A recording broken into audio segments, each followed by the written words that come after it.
Now we're going to go ahead and reopen the city council meeting for Tuesday, September the 12th. Item number 2, public comment. We've got one public hearing, so there's only one item. Anybody that would like to speak on that particular item? Seeing none in the audience, we're going to move to 3A, second consideration of an action on City of Sugar Land ordinance number 2313. An ordinance of the City Council of the City of Sugar Land, Texas, adopting a unanimous settlement agreement, setting rates and establishing tariffs for the provision of natural gas service by C Energy LP within the City of Sugar Land, Texas, declaring this ordinance to be the final determination of rates, requiring acceptance by C Energy LP of the rates described herein, and establishing an effective date. Motion. I'll make the motion to approve. Do I have a second? Second. Got a second by McCutcheon. If you'll vote at this time.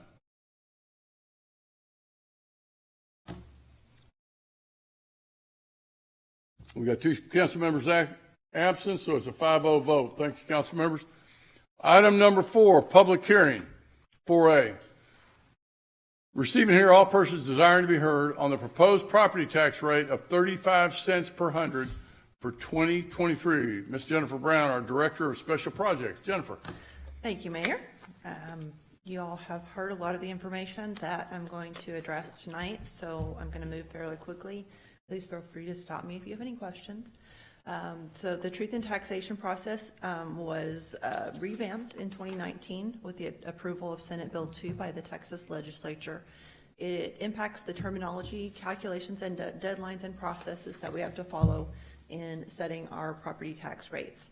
So there are 2 terms that we'll use is the no new revenue tax rate. That's the rate that generates the same revenue as the previous year, adjusted for new value, settled lawsuits, and pending litigation. And then the voter approval rate is the rate that allows for a 3.5% increase in the maintenance and operations component of the tax revenue over the no new revenue tax rate.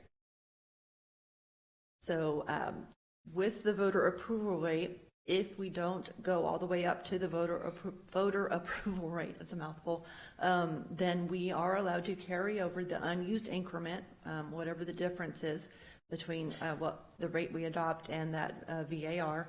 That amount carries over for 3 years and then gets added on to the VAR for the following years.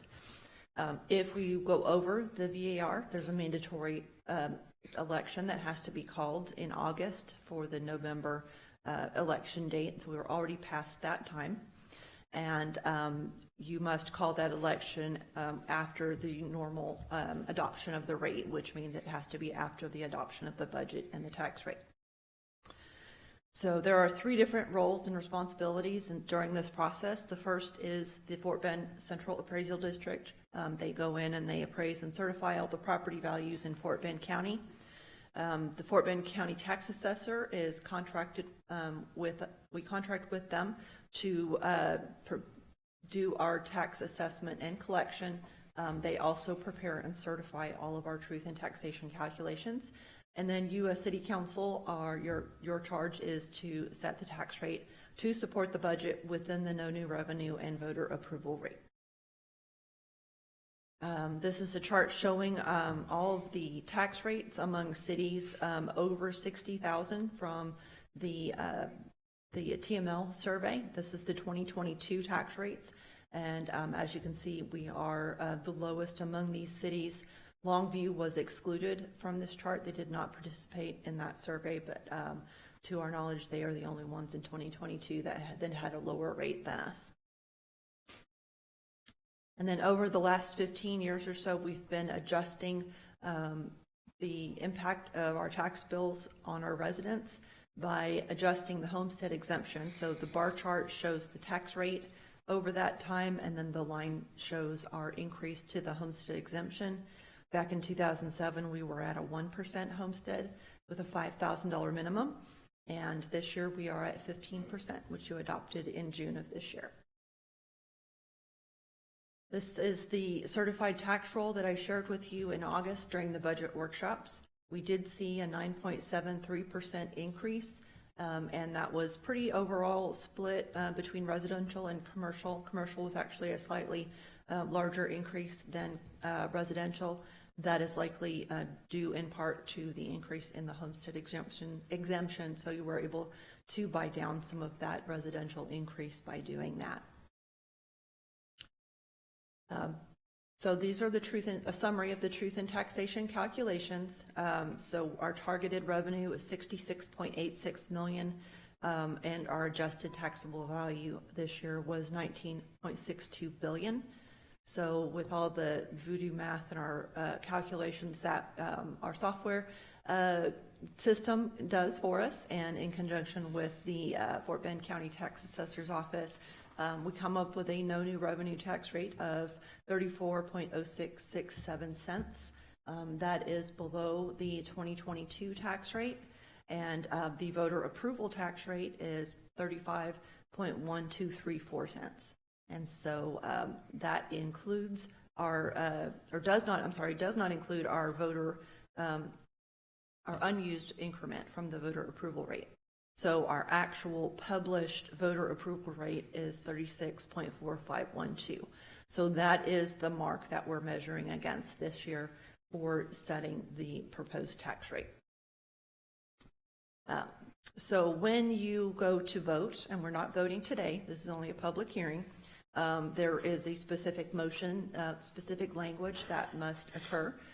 The vote has to be a record vote, and 60% of the governing body, so 5 of you out of 7, must vote in favor of adoption of the tax rate.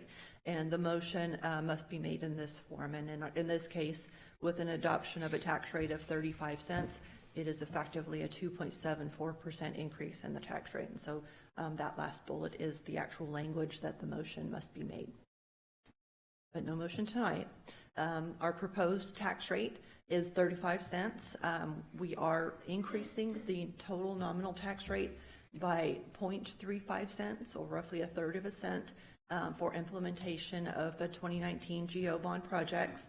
We are then shifting from the debt component to the maintenance and operations component to come up with the total allocation that you see on the chart here, and I won't read through all those numbers, but overall it is a 0.35 cent increase to a total 35 cents tax rate. So we did publish a notice of the public hearing on the tax rate, and that included the language in the tax, in the truth in taxation calculations, and the results of the record vote from August 15th. There was also a table, and this is not the exact table that was published, but it's very similar. It basically shows last year's average taxable value, last year's tax bill, this year's taxable value, this year's tax bill, and then the increases in both. And so this chart does show all of that information, but rather than creating a whole new chart in PowerPoint, you've seen this before. I felt like y'all would be comfortable with me sharing it this way. Overall, it's a $9 per month increase, or $108 per year. And this is based on our average residential value of $463,722. And that does include the increase in the homestead exemption. And that's a pretty extraordinary average home value. When you think about it. It is. And that's a 10% increase year over year. Yeah. And we still have roughly $1.3 billion in property value, or $1.5 billion, I'm sorry, in residential value that is above the 10% cap. And so this is only including what is actually getting assessed tax-wise. So there is more value that we're not capturing here. Okay. So with our, you see a lot of percentages, and there's some of them are very different. So the one I showed you earlier, our proposed tax rate versus the no new revenue rate, is a 2.74% increase. Our average residential bill is going to increase 8.51%. And then there's a notice that we have to publish within the ordinance, and it also gets posted on our website that compares the maintenance and operations component of the tax rate with the no new revenue maintenance and operations rate, and that is 3.16%. So there are a lot of confusing percentages. Just wanted to clarify what those all mean. And so this statement in blue at the bottom is, we've already have that posted on our website, have had since you took the record vote on August 15th. Once the tax rate is approved, we will change it, and it'll say the city of Sugar Land has adopted a tax rate. So every city has to do this if you go over the no new revenue rate. So this is nothing new, but just the percentages can be kind of confusing. So I wanted to call that out. So tonight we are here to hold a public hearing on the proposed tax rate.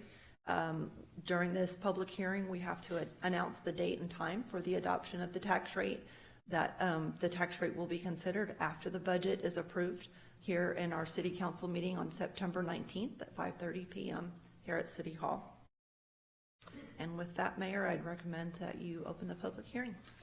At this time, we're going to go ahead and open the public hearing and ask anybody that would speak at item 4A, if they'd come forward, identify themselves and their address, and you have 3 minutes to speak.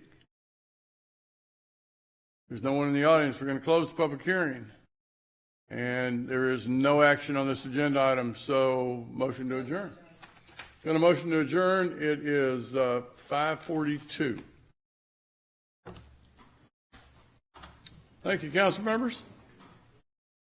Staff, for wasting your time. All staff. Yeah.